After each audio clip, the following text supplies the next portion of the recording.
वंदौ गुरुपदकंज कृपा सिंधु नर रूप हरि महामोहतम पुंज जासु वचन रवि कर निकर। भक्तगणों को तथा धर्म अनुरागियों को मेरा हार्दिक नमन। योग सिखो उपनिषद में यह वाक्य आया है जो कि कृष्ण यजुर्वेद का यह अध्याय 1 का में है।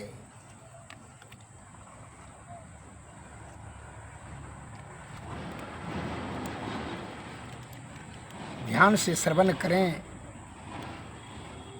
और जीवन में अमल करने का पूर्ण प्रयत्न करें।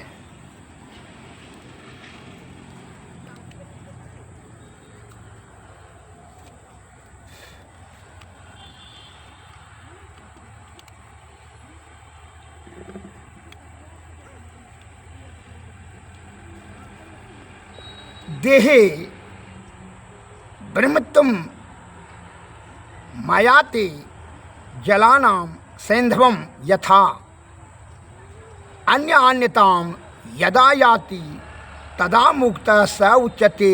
अर्थात मरने पर जो मुक्ति होती है वह मुक्ति नहीं है। मुक्ति वह है जबकि जीव ब्रह्म तत्व को प्राप्त कर लेता है। जैसे नमक समुद्र में घुलकर एक हो जाता है, इस तरह जब जीव उसमें अन्न नहीं रह जाता तब मुक्ति होती है। अर्थात देहाती भाषा में समझ लिया जाए कि जो मर गया तब तो 84 लाख जीव जो जन्मता है और मरता है, तो जितना जन्मता मरता है तो क्या सबको मुक्ति हो गया? नहीं, उसकी जो है जीवात्मा की दुर्गति हो रहा है। तो सदगति के लिए अर्थात मुक्ति प्राप्त करने के लिए युक्ति की जरूरत होता है, और युक्ति से तो भक्ति करेंगे तभी होगा मुक्ति। जैसे एक क्लास में अगर यदि 1000 विद्यार्थी पढ़ के सभी फर्स्ट डिवीजन लेगा, कोई फेल करता है, कोई पास करता है, कोई सेकंड होता है, कोई थर्ड करता है, कोई फर्स्ट लेता है, उसी प्रकार मर गया तो इसका मतलब वो मुक्ति हो गया। बहुत से देहाती लोग निकल जाता है, अब ये मुक्त हो गया। अरे मुक्त हो गया कि मरने के समय में उसकी भावनाएं जिसको जैसा प्रवृत्ति हुआ, भावना हुआ, विचार हुआ, तो उस योनि में जाएगा, दूसरे योनि में जन्म लिया। कि मुक्ति कैसे हो गया? मुक्ति का अर्थ यह होता है कि जब जीव आत्मा परम आत्मा में मिल जाए, उसे कहता है युक्ति। तो फिर सत्संग भजन भक्ति भेद का भाव करें, जो मरना तो निश्चित है, तो छोड़ दीजिए, तो फिर मुक्ति हो जाएगा अपने आप। ऐसा नहीं होता है।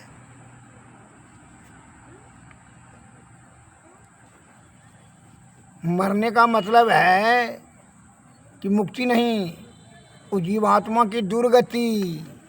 सदगति के लिए ही सदगुरु के शरण में जाना पड़ता है। उन्होंने युक्ति बताएंगे कि जीवात्मा को कहाँ पहुँचाना, सुषुम्ना नाड़ी होकर के, अज्ञात चक्र में स्थिर करके सुषुम्ना नाड़ी होकर करके कहाँ पहुँचाना है? ब्रह्म तत्व में मिला देना है। यह परमात्मा का अंश है, उसी में मिला देना है।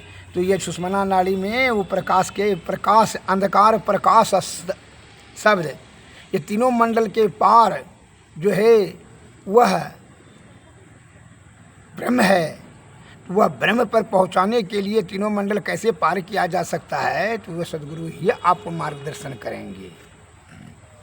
बहुत आदमी सुन रखा है कि अमेरिका है अमेरिका, लेकिन वह जाने के लिए, वहाँ जाने के लिए, पहुँचने के लिए तो जो है कोई विद्वान जन, बुद्धि जन से ज्ञानी जन जो कि वहाँ गया आया है, जो जानता है रास्ता का मार्ग जो है अच्छी तरीक़ा से ज्ञात है, उन्हीं से पूछेंगे ना तो बताएंगे। उसी प्रकार जो सदगुरु महाराज जो है ब्रह्म तत्व को प्राप्त कर चुके हैं, वही ने बताएंगे आपको कि कैसे ये जीवात्मा की परमात्मा की मुक्ति होगी, अन्य तो दुर्गति निश्चित होगा। मैं एक उपमा से आपको बताना चाहता हूँ, थोड़ा सा ध्यान से सुने।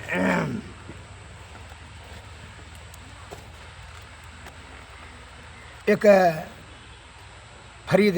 फकीर बहुत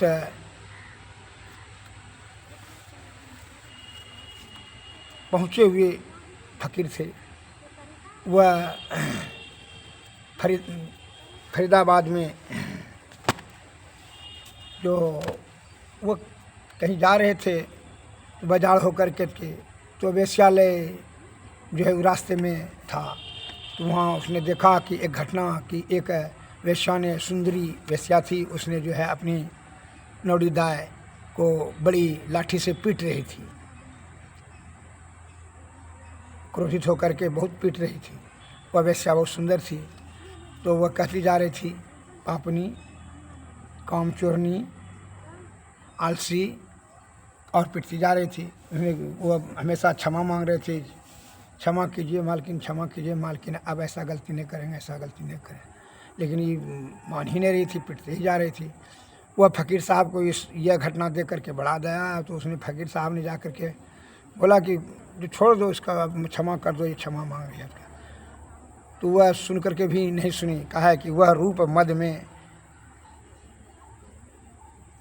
चूर थी, बड़ी अहंकार से अपने रूप का कह रही थी, ये पापनी या कामचोरनी है, इसको जो है कोई काम ये शुद्ध से नहीं, सही से नहीं करती है, यह दंड के योग्य है। एवं प्रकार से कहती जा रही थी और वह पिटती जा रही थी। तब क्या हुआ कि उसने, महात्मा जी ने पूछा इसका क्या कारण क्या है, इतना पिटते हैं, इसका कारण क्या कारण है। वह बोली कि देखिए, हम इसको अंजन जो है आँख में जो लगाया जाता है, काजल, अंजन भी कहा जाता है, तो उसको काजल को पीसने के लिए बोले, महीन से पीसने के लिए, या मोटे पीस दिया, जिसको लगाएं तो आँख में जलहर जलन हो गया। यह कामचोर है, यह पापनी ने हमको कितना कष्ट देती है, यह बार बार ऐसा गलती करती रहती है। महात्मा जी ने कहा अच्छा अच्छा क्षमा कर दीजिए। तो महात्मा जी के बहुत कहने पर जो है वह वेश्या रुक गई, क्षमा कर दिया। महात्मा जी चले गए। उसने समझ लिया कि जो है यह अपने रूप यौवन में बहुत अहंकारी है औरत, इसलिए इतनी छोटी सी गलती पर इतना कड़ा सजा दे रही है। महात्मा जी सोचते हुए चले गए। 6 महीना के बाद जब उधर से लौट रहे थे शमशान घाट से, तो वही देखी वेश्या का लाश नंग संग पड़ा हुआ था। लाश जो है कौवा को जो है आँख नोच नोच करके कौवा खा रहा था।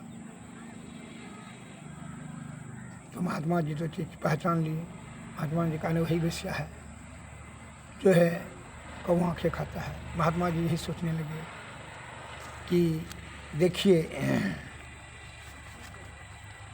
यह नेत्र में जो एक अंजन मोटा, जरा सा मोटा होने पर वो बर्दाश्त नहीं करती, कौवा आज नोच नोच के खा रहा है। इसका शरीर का क्या दुर्गति है। जब यह सभी को जानकारी है कि जीव ये मरना निश्चित है और यह शरीर जलकर राख होगा, इसकी दुर्गति निश्चित है। इसलिए जीते जी क्या करना चाहिए, जीवात्मा को परम आत्मा में मिला देना चाहिए। अब व्यर्थ में मन के बहकावे में आकर के अहंकार, काम, क्रोध, मद, मोह, लोभ, ईर्षा से भटक कर करके अपने जीवन और जो है आयु, बल, बुद्धि को खर्च कर करके यह विषय में आसक्त होकर करके अपने सही मार्ग से पथ भ्रष्ट होकर करके ब्रह्म में पड़ जाता है और ब्रह्म की प्राप्ति करने में वह असमर्थ हो जाता है, छूट जाता है, जिसके कारण से उसकी जीवात्मा की बड़ी दुर्गति होती है। किस प्रकार वेश्या के शरीर का जितनी सुंदरता के घमंड से वह पूरे शहर के जो है उचक्कों को, चरित्रहीनों को जो है वह उंगली पर नचाती थी, कितना मोहित था उसके रूप पर। आज उसका आँख कौवा नोच नोच करके खा रहा था। ऐसी दुर्गति देख कर करके संत के मन में करुणा आया कि क्या देखिए, मनुष्य ब्रह्म में पढ़ कर करके ब्रह्म की प्राप्ति नहीं कर सकता है।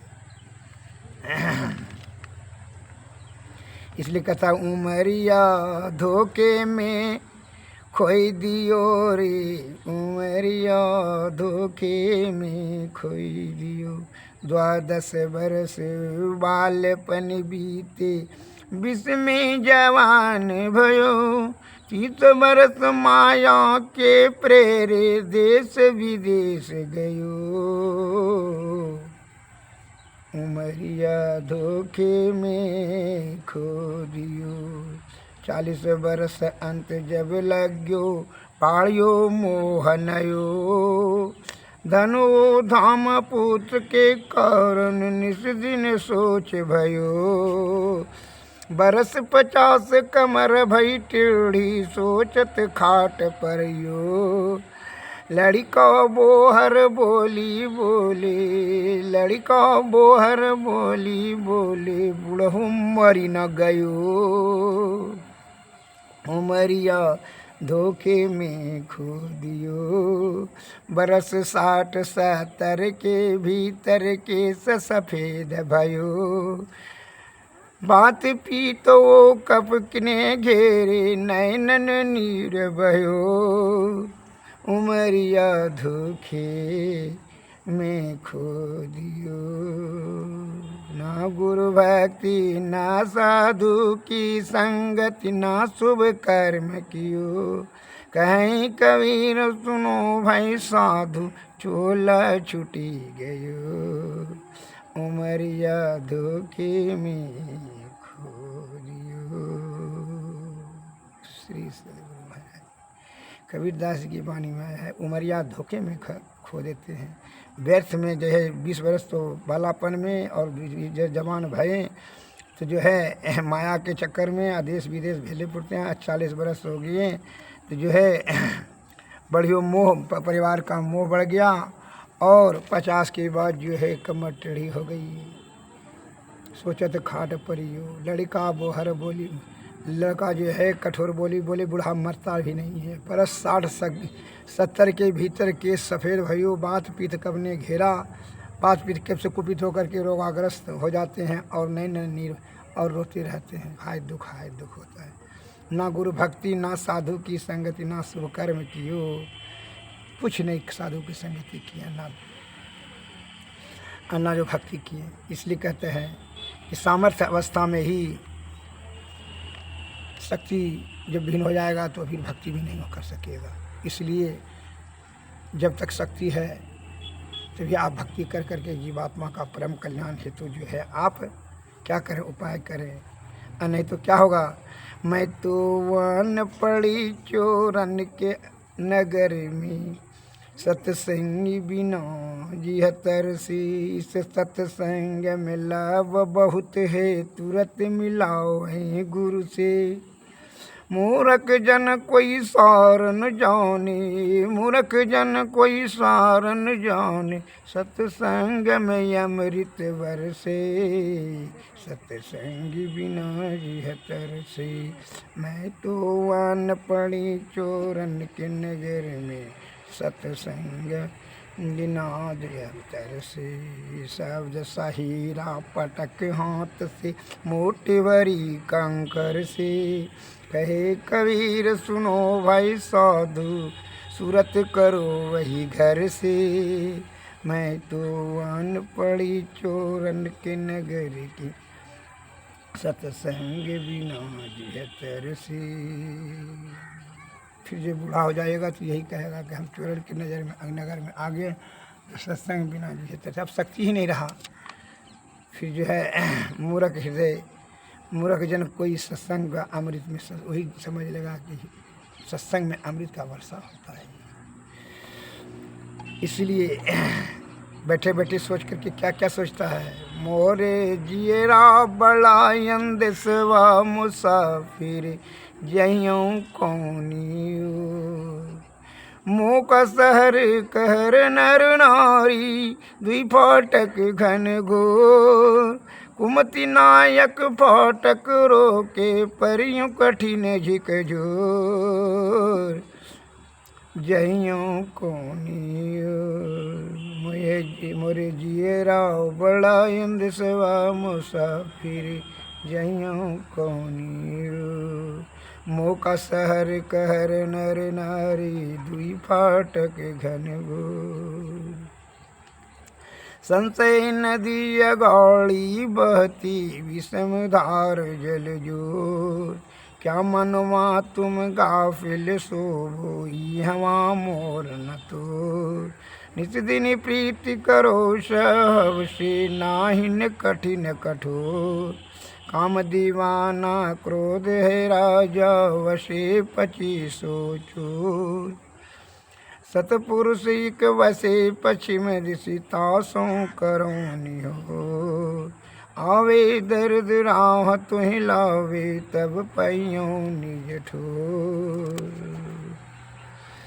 जहियों कौनियो मोर जिए बड़ा दिसवा मुसाफिर। जहियों कौनियो उल्टी पाछलो पैड़ो पकड़ो पसराओ मनो बटो।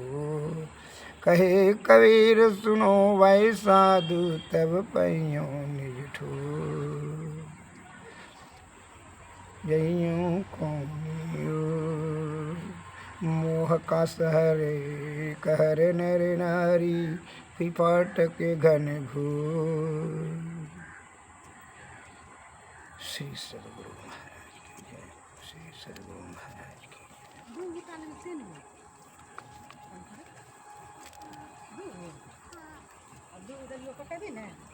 और तन मंदिर में कीजे दृष्टि जुगल कर सन मुख दीजे। चमके बिंदु सूक्ष्म यति भूजल ब्रह्म ज्योति अनुपम लख लीजे। जगमग समग रूप ब्रह्मांड निरखी निरखी ज्योति तज दीजे। शब्द सुरतया अभ्यास सरलतर करि करि सार सवग गहि लीजे। ऐसी जुगत आगढ़ त्यागी भव भ्रम भेद सकल मन चीजे। भव खंडन यारति यह निरमल करिमई अमृत रस पीजे। आरती तन मंदिर में कीजे दृष्टि जुगल कर सन मुख दीजे। श्री सद्गुरु महाराज की जय। श्री सद्गुरु महाराज की जय।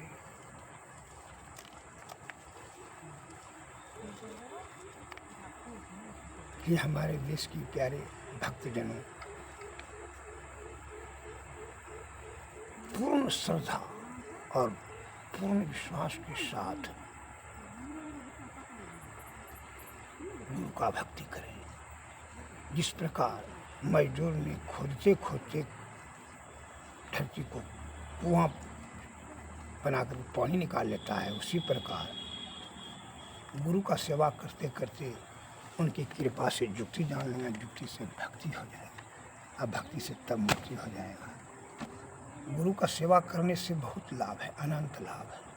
इसलिए कहता है तीर्थ करण फल एक है, संत मिलन फल चार, सदगुरु मिले फल अनेक है, कहता न वेद विचार। तीर्थ करने से जो है एक फल मिलेगा और संत के फल चार, धर्म अर्थ काम और मोक्ष। और सदगुरु मिलन फल जो क्या है अनेक है, उसका वर्णन नहीं किया जा सकता है। डायरेक्ट समझ लीजिए ब्रह्म की प्राप्ति निश्चित हो जाएगी आपकी रिजर्वेशन कोटा में।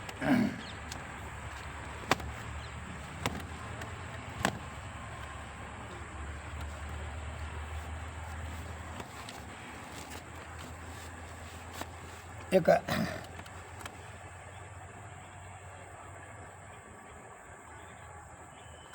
पूरा शरीर में शिवालय है, ये शरीर में ही ब्रह्म है, लेकिन वह रास्ता बताने के लिए सदगुरु की जरूरत होता है।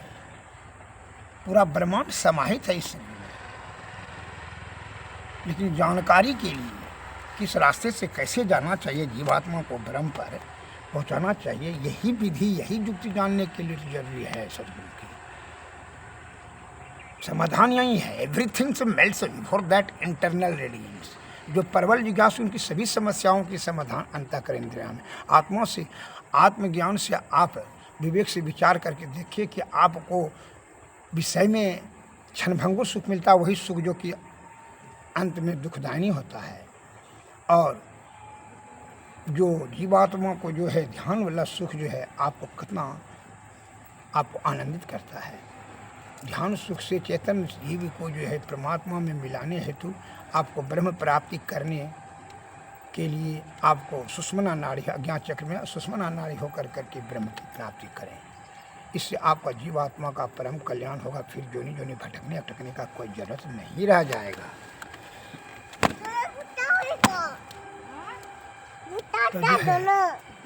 तो जो है इसलिए एक जो है समाधान, तो अज्ञानता के कारण से मनुष्य जो है पथ भ्रष्ट होकर के अत्र तत्र भटक करके अपने आयु और समय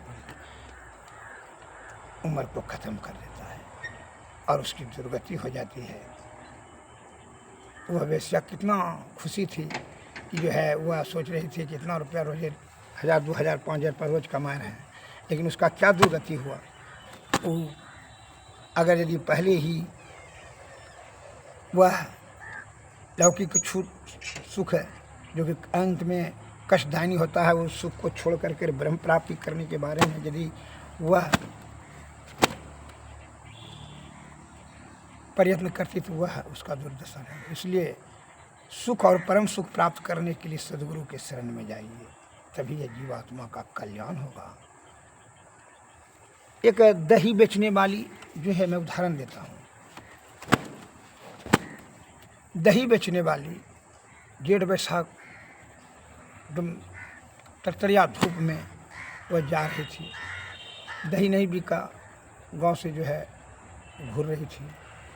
अब सोचा कि जो थोड़ा सा, अब उसको भूख प्यास से वो बेचैन हो गई। अब उसको कुछ सूझे नहीं करे। बिहार में जो है क्या है, ठंडा का भी कोई साधन नहीं था। एक महात्मा जी से भेंट हो गया, उसको लगा कि अब तो हमारा प्राण निश्चित छूट जाएगा। तो महात्मा जी का प्रणाम, महात्मा जी प्रणाम, क्योंकि अब तो हम भूख और प्यास से और लू से, जो इतना भीषण गर्मी है, तेज धूप से हम मर जाएंगे अब, क्योंकि इसका समाधान अगर यदि है, महात्मा जी कृपा किया। हाँ, समाधान तो है। ये कौन बड़ा आभारी बात है, ये क्या है मथे पर, बल्कि दही का कुड़िया है, दही है भरा हुआ। वो महात्मा जी ने अपने तिलछुल से उसमें भुरकी कर दिया दही के कुड़िया में, और जो है वह दही फट कर करके भुरकी से, कुड़िया से भुरकी हो करके गिरने लगा उसके माथा पर। वह स्नान भी हो गया और मुंह से गिरते हुआ तो खाने भी लगी और पीने लगी। प्यास भी बुझ गया, पेट भी भर गया, और शरीर में जो है लहर जलन जो धूप से उसको राहत मिल गया, समाधान हो गया। उसी प्रकार इसलिए कहते हैं भीतर में ही खोजने से वह जुक्ति जानना होगा। वह उसको इस बात का, दही बेचने वाले को ज्ञान नहीं थी कि जो है दही का जो है हमारे पास साधन है, तो वह ज्ञान के अभाव में जो है वह भीषण कष्ट सह रही थी। उसी प्रकार मनुष्य जो है ज्ञान के अभाव में अपना जीवात्मा का दुर्गति कराता है।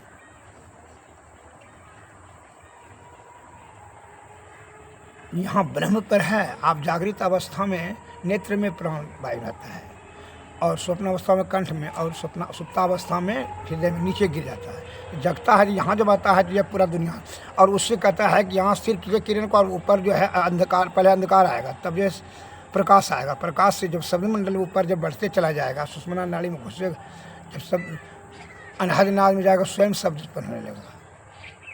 जब सुषुम्ना नाड़ी होकर ऊपर जाएगा तो ब्रह्म की प्राप्ति होगी। वहाँ करोड़ों सूर्य, करोड़ों चंद्रमा, उसका गिनती नहीं है।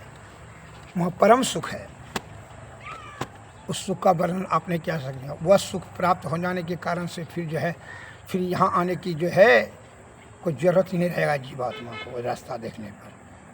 इसके लिए आप सद्गुरु के शरण में जाएं, तब उन्होंने ही युक्ति आपको मार्गदर्शन करेंगे, बताएंगे।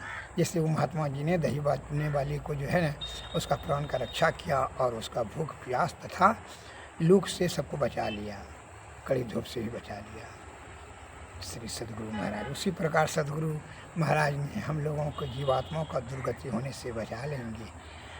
श्री सद्गुरु महाराज की जय। अब आरती किया जाए।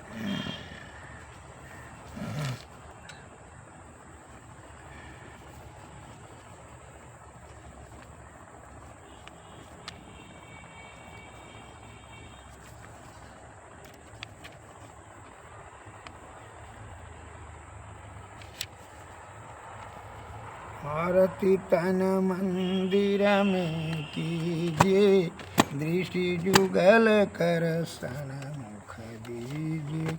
चमक बिंदु सूक्ष्म यति उज्जल, ब्रह्म ज्योति अनुपम लख लीजिए।